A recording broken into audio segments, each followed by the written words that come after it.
Hey everybody, it's Saul Sunforge for Dungeons and Taverns. Today is the first day of the campaign where I'm a player, and I told you my last video, where I did the character sheet and stuff, and rolled the stats, and so you could follow along. I said my next video was going to be on backstory, and and so we're going to do that video right now. And after you roll your stats up and your character, it's just a flat canvas, really. Your backstory is what kind of separates and shapes your character to make it uniquely you. Um, you don't need a backstory necessarily. Some DMs won't require you just to have a backstory. Some will. I don't. But it could be something real simple. Just character used to be a horseshoe maker's apprentice, and I decided that wasn't the life for me, and I wanted to use my strength from pounding the metal and making the horseshoes, transfer it into the adventurous life of a fighter.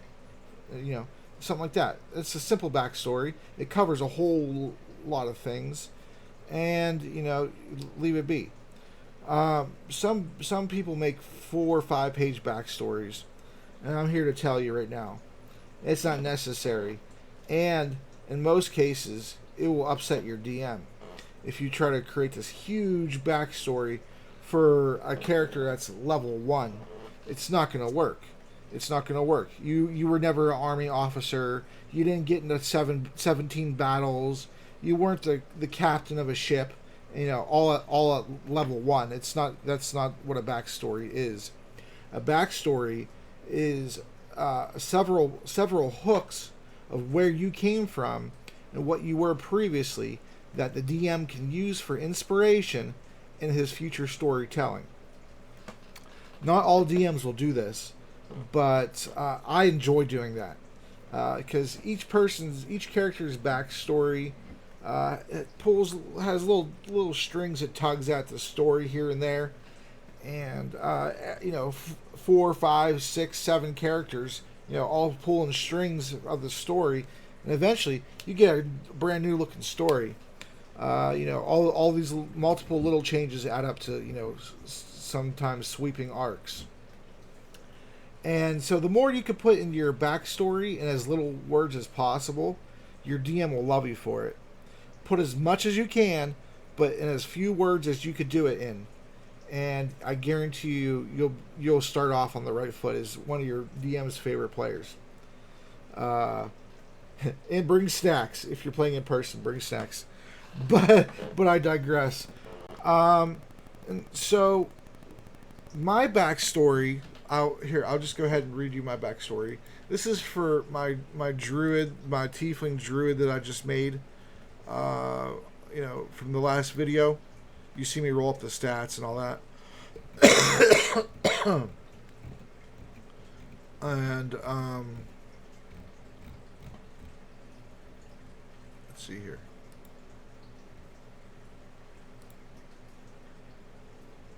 I have to download the message? Wow, okay. Yeah, open it in Notepad, that's fine. Oh, of course you're not going to format, you bum. Alright, give me a moment here just to, I'll do it myself real quick.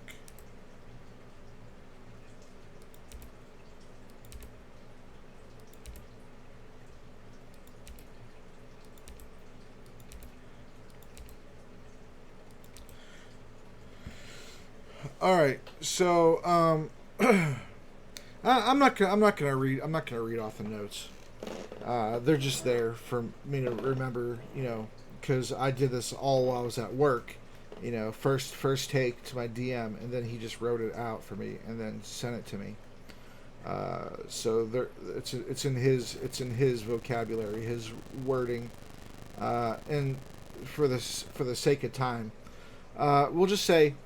My tiefling dwarf was a hermit, lived on the outskirts of town. in the forest. She lived in the forest right off of Phandalin on the Forgotten Coast, right off the Tribord Trail. And she was a hermit. She lived out in the amongst the caves in the forest, and she made her living by hunting deer, elk, rabbits, bear, uh, boar, and she would skin them and sell their hides, and she used the money from that to buy ingredients to make potions, and she would go from town to town, for low to no cost, healing those who were sick and could be healed. Um, and really, she only made enough money in order to keep doing that. She's not a rich person, so this isn't one of those backstories where a lot of people try to write backstories where they have an inheritance or a magic item that was given to them. That's this all powerful, legendary, booming blade, and that's not what this is. She only made enough in order to continue going to the next town and doing it all over again: hunting, skinning, selling, buying, making, giving. And so, the reason she became an adventurer is that her circle of druids is led by 5 elders. One of the elders went uh, to the Shadowfell. And it was they went there to investigate, why nature really was warped and perverted there, and wanted a better insight into that. And so, after some time, the elder came back and had some type of wasting disease, where your body was still alive, but you were slowly basically losing your humanity. And it didn't, they didn't have that disease before the Shadowfell. And since it's making people slowly go insane, and we don't know nothing about it, I volunteered to go to the Shadowfell and see if I could find out what's going on with it, a cure, uh, and bring it back, to my people. My secondary mission would be, to continue my elder's mission on figuring out what about the Shadowfell keeps it from, like growing plants and things that aren't already dead. And I know, I personally, because I know the lore and stuff, so I know. But when you play your character, you have to play your character. Your character wouldn't know, and so you can't know. And that's the way you play your character properly. Don't bring knowledge in from your past playthroughs or past characters, or into your next character. But anyway, that's my backstory. It's not that long of a backstory, but it's an effective backstory.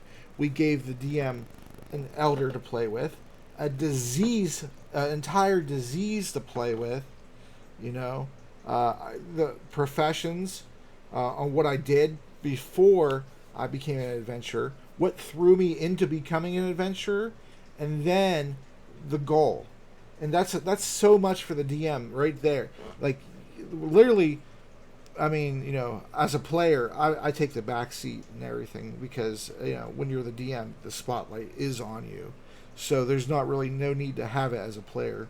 I like to think that I'm an ideal player, but you'll see. I'm gonna record everything, so you'll see. You'll be able to tell me, like, no, you're a prick, or you try to hogs.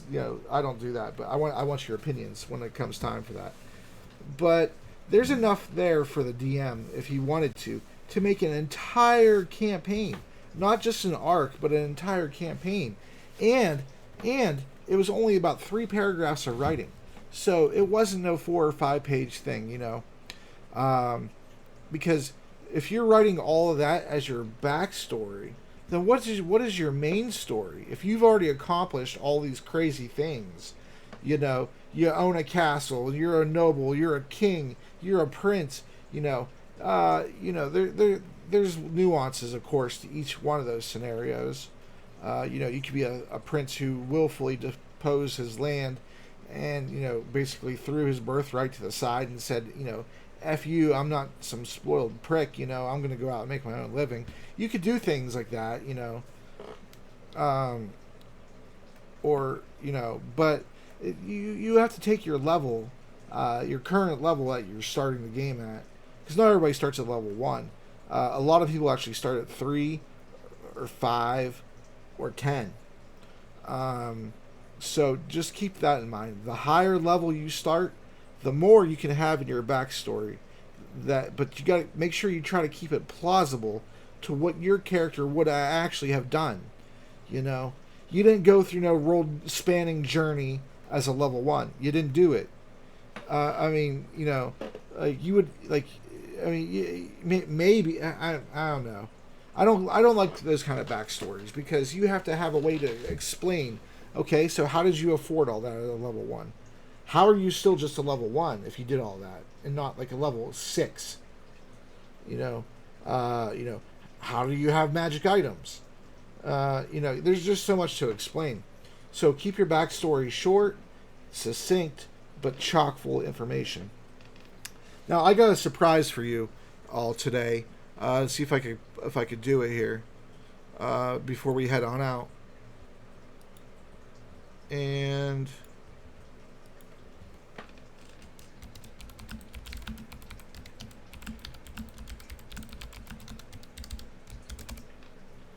just give me a moment. Oh, I probably shouldn't have did that. There we go. That's fine.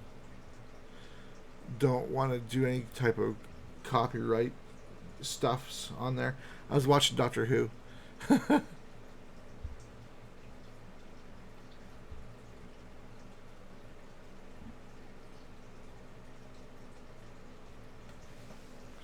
So you can see the amount of videos we have is starting to go down a bit, huh?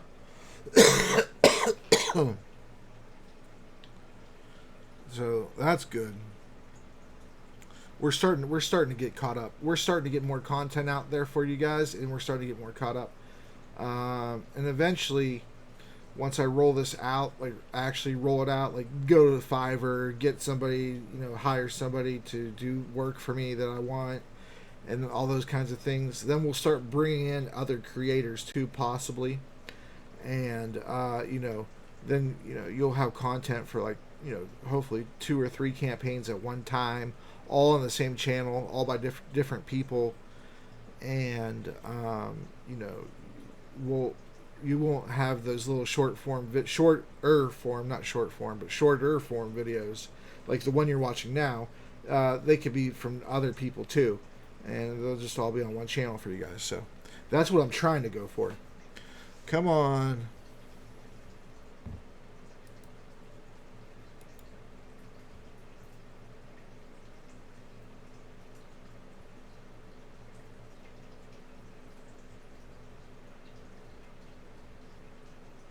Hello? Oh, What's up? Can you hear me? I can hear you. Can you hear me? Yeah. Let me make sure OBS is capturing you. Testing. Go ahead and say something. Hello? One, two, three. Yep. ABC. Yeah, that's good. That's good. All right, everybody. So this is Anthony, or Lovable Russian, or Foxodon Haval, the fighter extraordinaire who wields a halberd in my campaign. He's the DM for the campaign that's coming up, which is called what? Dottie Zerovich's curse. Daddy Zarovich's curse. All right. Now, what you've been a player a lot longer than you've been a DM. Many more campaigns, right? Yes, this is true. Would you say it's at least a 10-to-1 ratio? It feels like it. It definitely don't feel like it. I mean, there's weekends where you're packed, man. You got 4 or 5 sessions. It definitely does feel like that.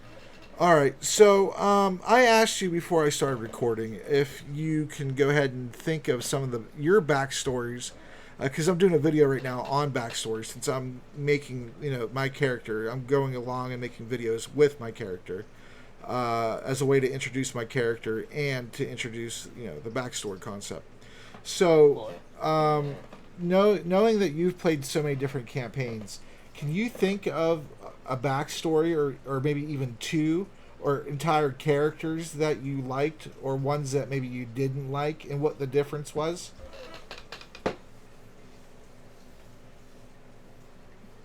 So so one that I truly do like would be that of Seamus O'Clery.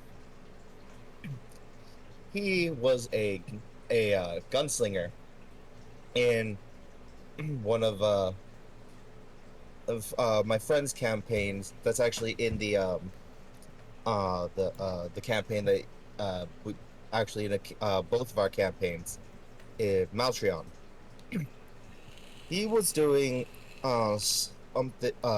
his Wraith campaign, and his idea was he wanted to impose essentially a a idea of balancing, how much, trauma can a character take in exchange for essentially saving the world. Now, unfortunately, many of the other players decided to lean into the chaos Uh huh. rather than a roleplay aspect, and Right. basically were very psychotic, murder hobo-y, and didn't care about what atrocities they did to their fellow man. As players tend to do, yeah, yeah. Mhm. But there was one that did, and that was mine. I see.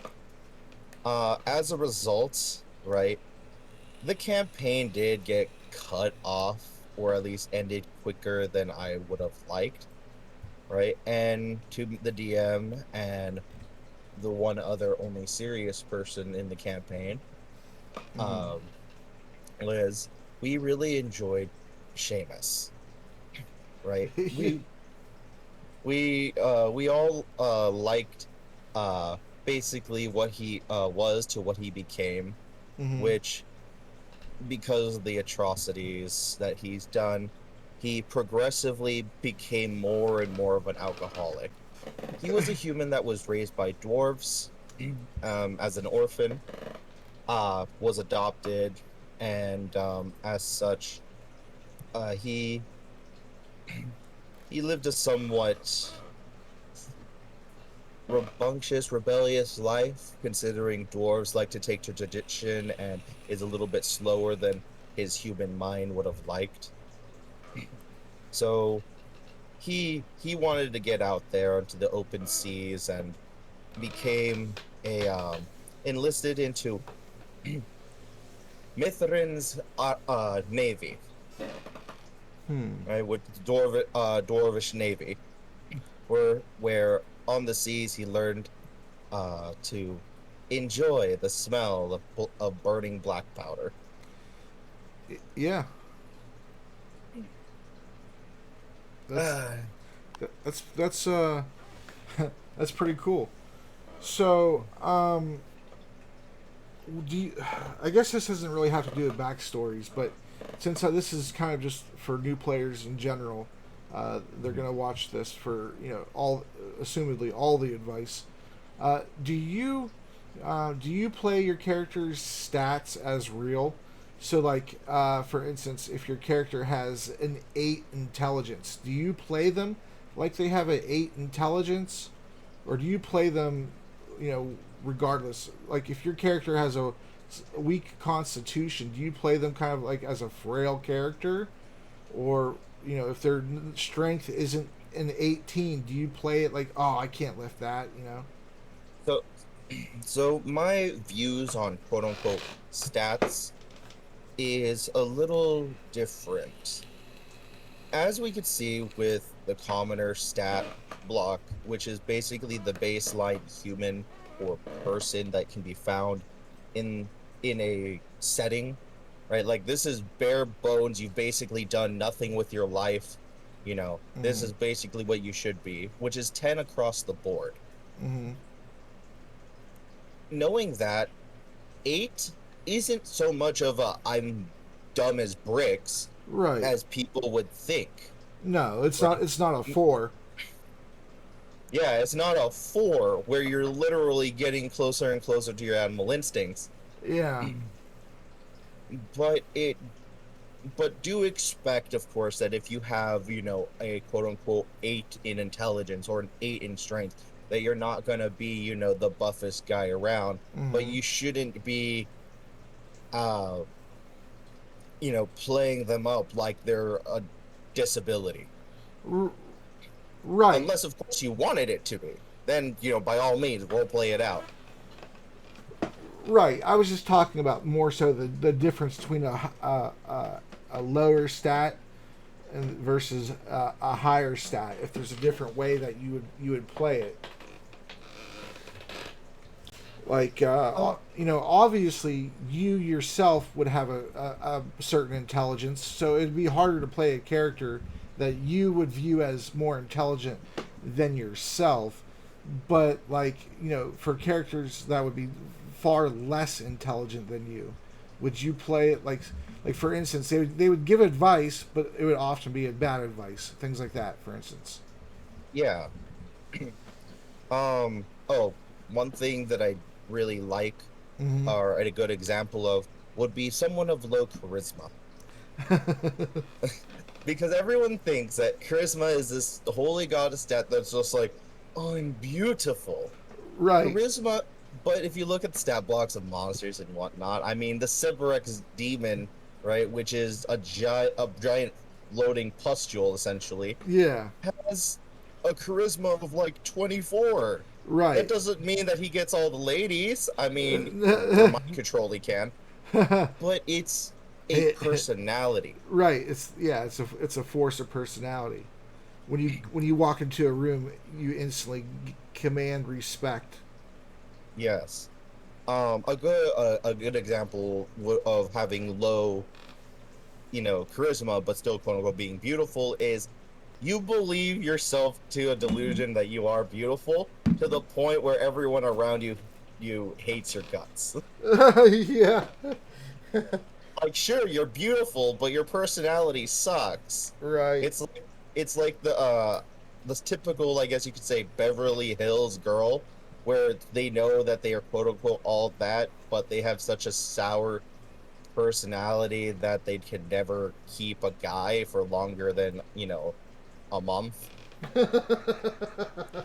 Like, sure, they're cool and cute and attractive, but ugh. Right. Um. What else? Um. Bond's ideals and flaws. Do you want to speak a little bit about those and why it would be important for a new character or anybody to have those for their character?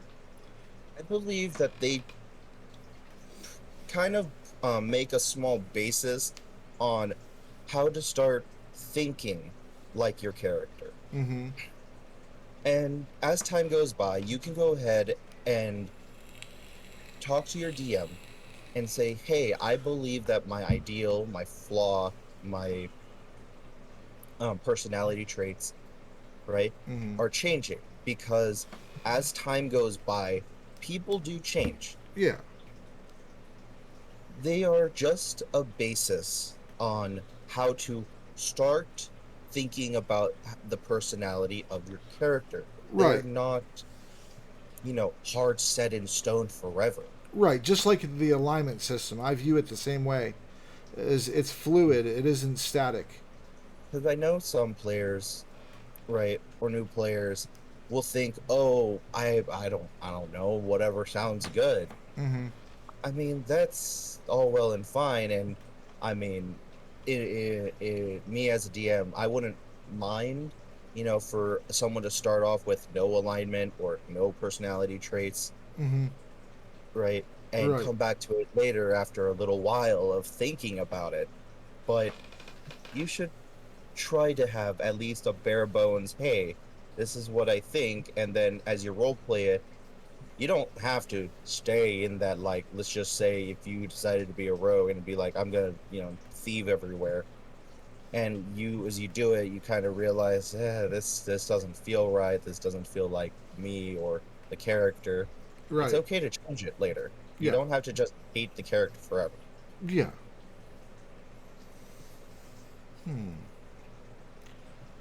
All right. Well, let's see. Is there anything else you wanted to say? For the backstory, um, I don't know if your answer is going to be different for if you view it as this question as a player and then view it as a DM. But ideally, how long would you like the backstory to be as a player? As To a yeah to properly convey uh, what your character is about and or like becoming and what they've been about before the party formed. a player, I try to give 1 to 2 pages. 1 to 2 pages. Okay. Yes. All right. Like 2 pages is, pushing it for me. I Mm-hmm. like to keep it on 1 page, and same thing as a DM. The reason being is you don't want to give your DM a novel, right? Where they have to, comb through things and, you know, later down the line forget a line that one girl's name in that one city at that one point in time. It's the backstory is to pull out more of an outline of where your character has been. Mm-hmm. That's exactly how I explained it before I called you up. Yeah. See, if I should remember correctly, Because backstory inspired the character, but it's what you do afterwards that define them. There. yeah, yeah, exactly.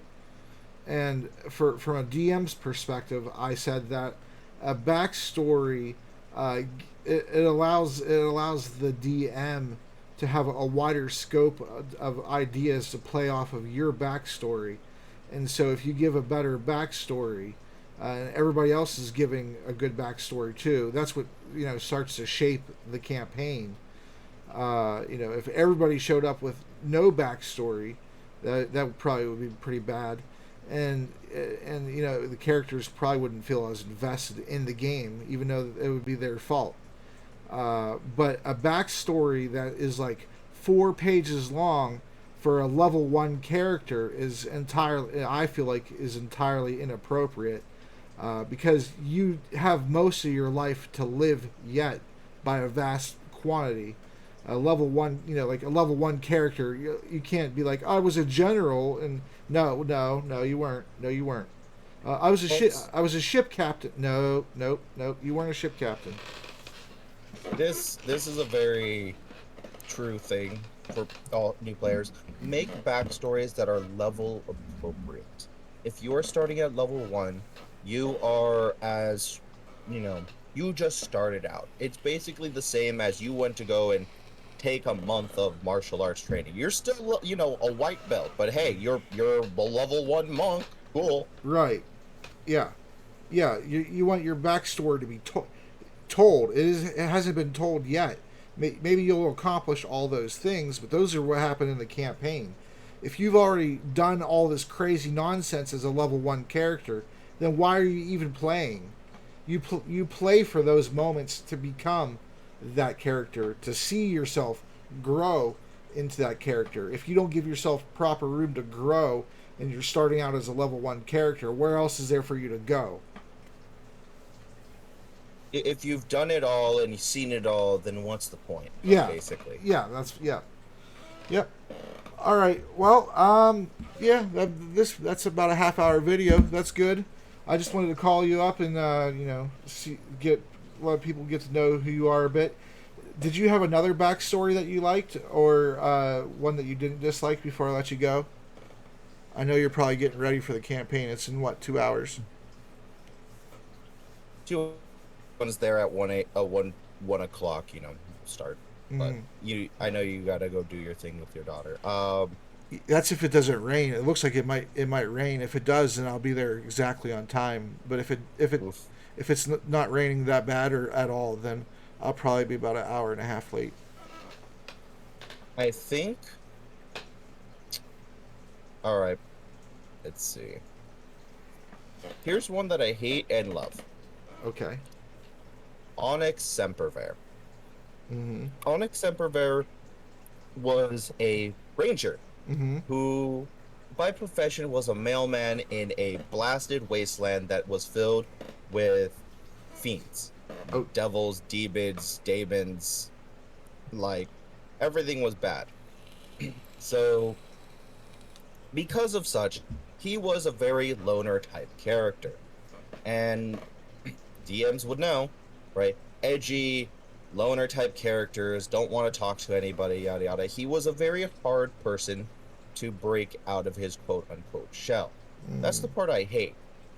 But the thing that I loved about him is secretly he wanted to be a part of something more. So he did play nice. He did, you know, kind of backsass and whatnot, but he was there always to be with the party. He wasn't going lone wolf style. He wasn't, trying to be too mysterious or whatnot. Mm-hmm. And that's another thing for new players.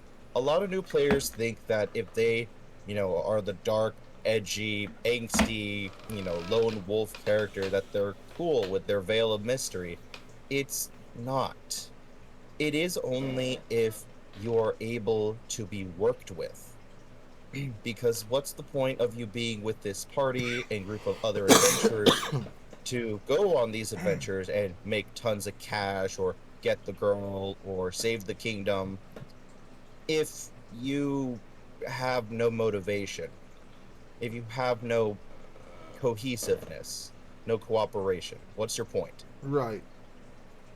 So make sure that if you do, have that option open for you. Make sure that you are willing to talk. Make sure that you are willing to socialize. Make sure that you're able to cooperate with your party. You play a role, and you should play that role in the party like a party should, as a team. Mm-hmm. Because this game is, by all means, a team game. Yeah. It needs cooperation. It needs socialization. It needs to be more than just I go into the other room by myself without telling anybody. Yeah. That's a good way. That's a good way to die. It is also a good way to die.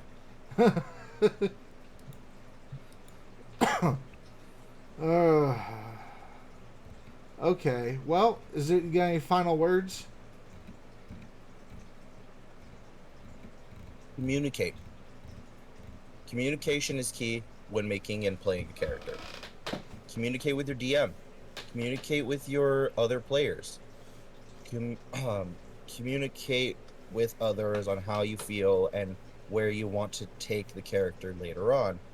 So that way, later on, you don't feel like, oh, I never got enough screen time, or oh, I was never, the spotlight person. Hmm. Communication is key in this game. Yeah, it's definitely true.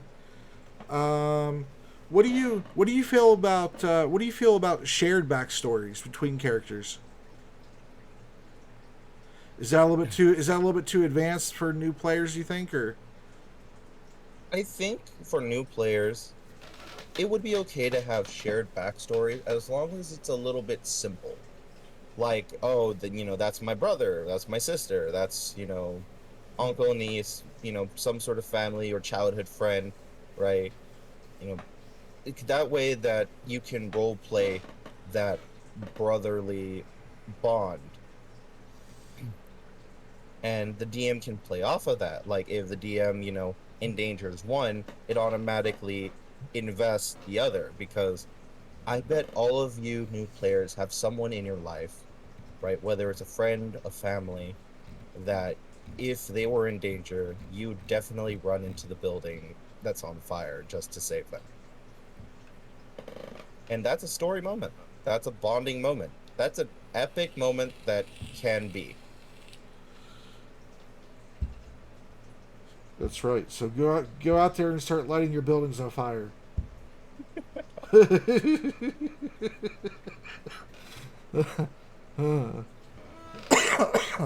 I'm joking, of course. Of course, you guys are smart enough not to do that. Okay. Well, is there anything else you wanted to say? Do you,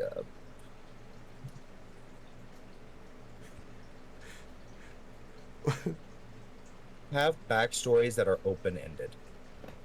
Oh, that's a good one.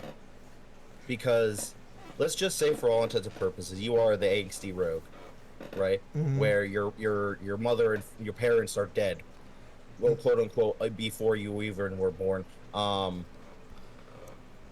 And let's say in your backstory, you killed, you got your revenge.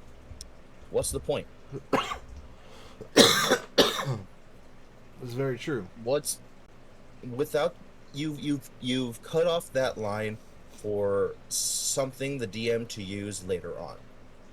Open ends means that it's something that you as a player can experience and journey through with your friends, Yeah. with your DM. Yep. That's what I meant by your backstory hasn't been written yet. The open-ended backstory. You don't want to have too many. You don't want to really have anything ideally in your backstory that has been told and then resolved before the campaign. That doesn't do any good for the DM. That's just basically fluff at that point. All right then. Well, that should do it. So everybody on YouTube, like I said, this is Foxadon Haval. He's on D Live. You want to give out your D Live or anything? Your socials? At LovableRussian. You can find me mostly on D Live and, well, yeah, pretty much D Live at this point. All right. And Twitch. Oh, and Twitch. Same username. Same username, LovableRussian. All right. And now's probably the point I should tell you that I didn't hit record, and so we have to do it again.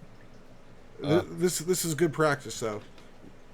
This is good practice. I think I said like too many times. I'm joking. I was recording everything. I was seeing if you give me a reaction, like, oh, you son of a bitch. All right. Pretty chill. I have 45 minutes to an hour 45. I guess we can go through this again. Take it from the top.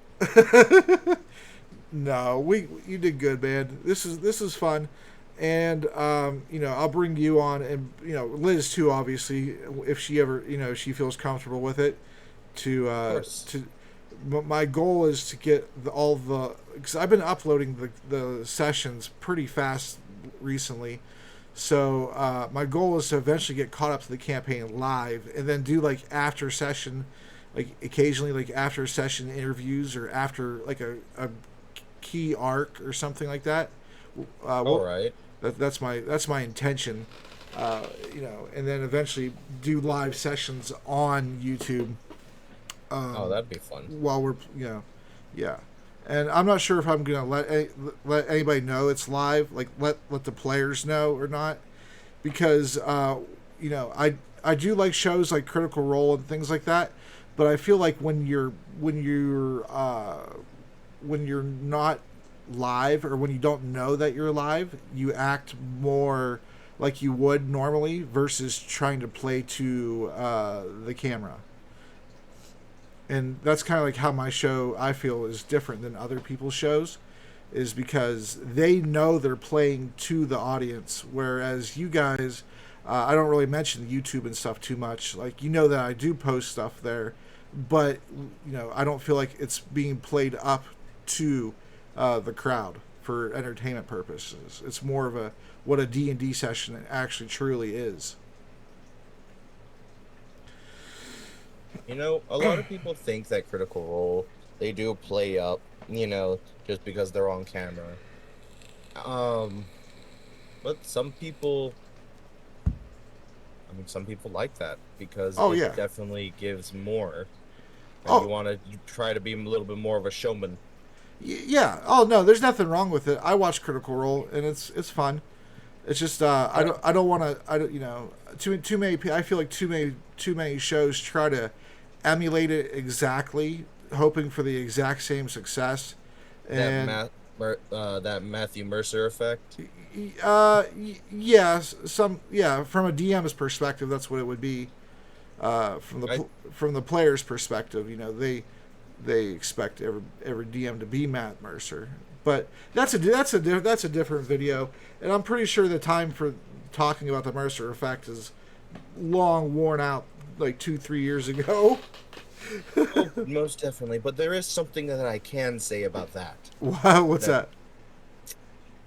If you want your DM to be a Brennan Lee or a Matt Mercer, then be like one of their players.